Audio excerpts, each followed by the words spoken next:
किसी भी जीवन में जब गुरु का आवास हो और व्यक्ति गुरु की प्रेरणा के द्वारा जीवन को अनुशासित और व्यवस्थित कर ले तो उसके जीवन में कुछ नई क्रांति घटित होनी शुरू हो जाती है।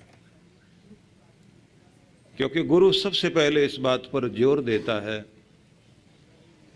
कि प्रत्येक दिन की यात्रा, जीवन की यात्रा आपकी जागने से शुरू होती है। तो सबसे पहले आपको अपने जागने से ही जीवन जहाँ से हर दिन का शुरू होता है वहीं से स्वयं को संभालना है। तो प्रभात का समय आपका बहुत ही शांति का होना चाहिए, मधुरता का हो। चीखना, चिल्लाना, ऊंची आवाज में बोलना सुबह सुबह नहीं होना चाहिए। मन को पवित्र रखें, शांत रखें और मन में आते हुए डरों को, चिंताओं को पहले अपने पेपर पर, कागज पर लिखो। आपके मन में जो चल रहा है, क्योंकि प्रत्येक डर इसलिए आता है कि वो आपको सुरक्षित करना चाहता है। डर की भी अपनी एक महत्ता है। डर ना हो जिंदगी में अपने आप को व्यक्ति सुरक्षित करेगा ही नहीं। चिंता ना हो तो आदमी लापरवाह हो जाएगा। चिंता नहीं होगी तो फिर व्यक्ति उठकर काम में लगेगा नहीं। लेकिन जब भी ये डर, ये चिंताएं सीमाओं का अतिक्रमण करती हैं तो व्यक्ति को खा जाती हैं। दुनिया में सबसे बड़ा प्रभाव डर का है। जानवर डर के कारण ही नियंत्रित होते हैं।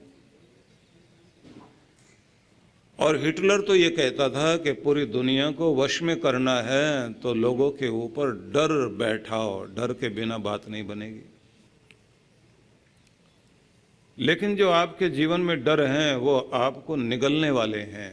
डर, चिंता, क्रोध, शोक, भोग, निराशा, इन सब का प्रभाव व्यक्ति के प्राणों पर पड़ता है।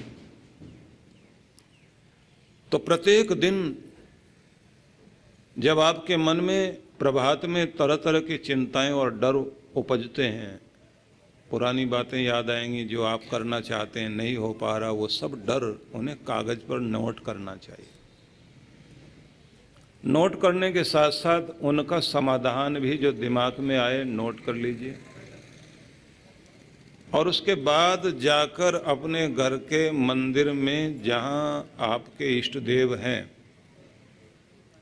उनके चरणों में अपना वो पर्चा या वो कागज रख कर आइए कि मैं नहीं जानता और किसी का भरोसा मुझे नहीं, सब भरोसों का भरोसा एकमात्र तू ही है। तेरी कृपा से ही मेरी चिंताओं का निस्तारण होगा। प्रभु तू कृपा करना, मैं अपनी चिंताओं को और अपने डरों को जीत सकूं, मुझे आशीर्वाद देना। और फिर सुबह सुबह अपने मन को पवित्र करने के लिए कोई भजन, कोई मंत्र पाठ, ऐसा कोई भी म्यूजिक सिस्टम में सीडी वगैरह लगा लीजिए कि जिससे आपका मन उस समय शांत हो और भजन, मंत्र पाठ और जाप के साथ साथ ही प्रभात में एक्सरसाइज करते हुए स्वयं को तैयार करना चाहिए।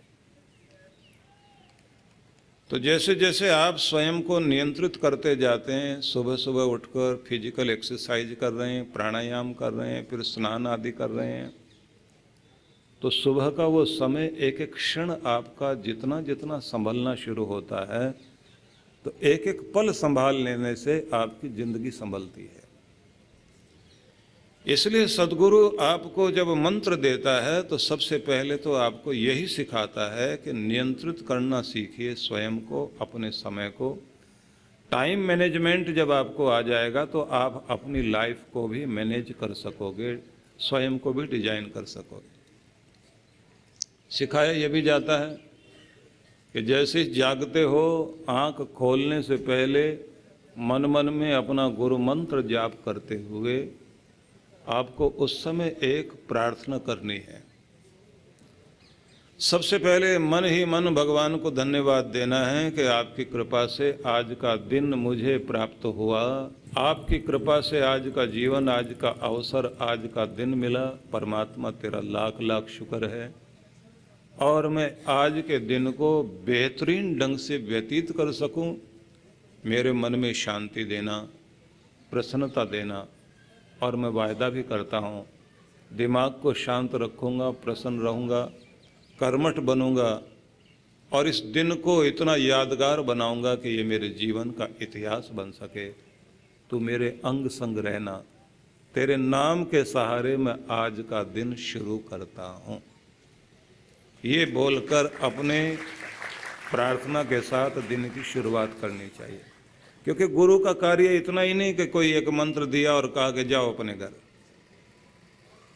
गुरु का कार्य है कि एक जीवन शैली दे,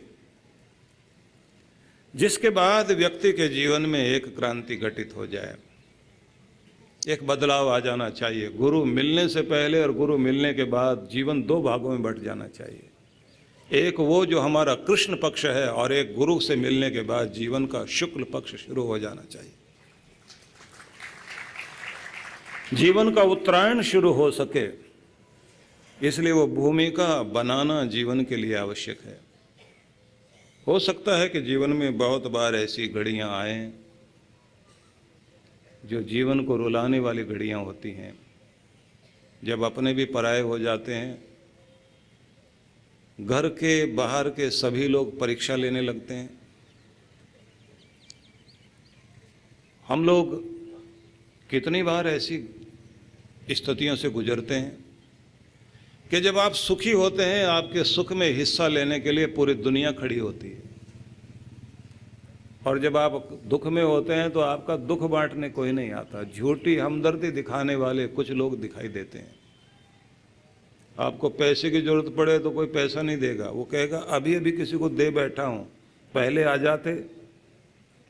आप वैसे किसी से हाल चाल पूछिए क्या स्थिति, तो कहेगा बहुत बड़े बड़े बाग हैं, बड़ी फैक्ट्रियां हैं, बड़ा काम चल रहा है। और जैसे ही आपने कहा कि कुछ थोड़े से पैसे के लिए आए थे, तुरंत उसके बाग सूख जाएंगे, फैक्ट्री बंद हो जाएगी, दुकान में भी ताला लग जाएगा, एकदम स्थिति बदल जाती है। कोई भी आपके दुख में, आपकी परेशानी में साथ नहीं खड़ा होता। इसलिए ध्यान रखना। शेक्सपियर ने एक जगह बड़ा सुंदर वाक्य लिखा कि ढलता है सूरज, फैलता है जब अंधेरा, तो दुनिया द्वार बंद करना शुरू करती है अपने घरों के, और धीरे धीरे सबके दरवाजे बंद हो जाते हैं। क्योंकि अंधेरा आते ही लोग घरों के दरवाजे बंद कर लेते हैं।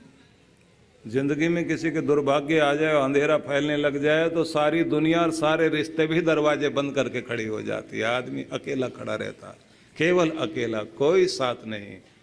जब सब दरवाजे बंद हो जाएं तो याद रख लेना चाहिए वो द्वार खुला हुआ है पीछे, जो परमात्मा का द्वार है। इसलिए अगर प्रार्थना करनी है तो उसी से करो, या तो आंसू प्रकट करने हैं तो अपने सदगुरु के आगे, या फिर अपने भगवान के आगे। बाकी दुनिया के आगे कभी मत रोना। इस दुनिया के आगे बेबस होकर रहोगे तो कोई आपका साथ नहीं निभाएगा। दुनिया के आगे समर्थ बनिए, लेकिन परमात्मा के आगे ही असमर्थ होकर बोलिए कि बस तेरा सहारा चाहिए।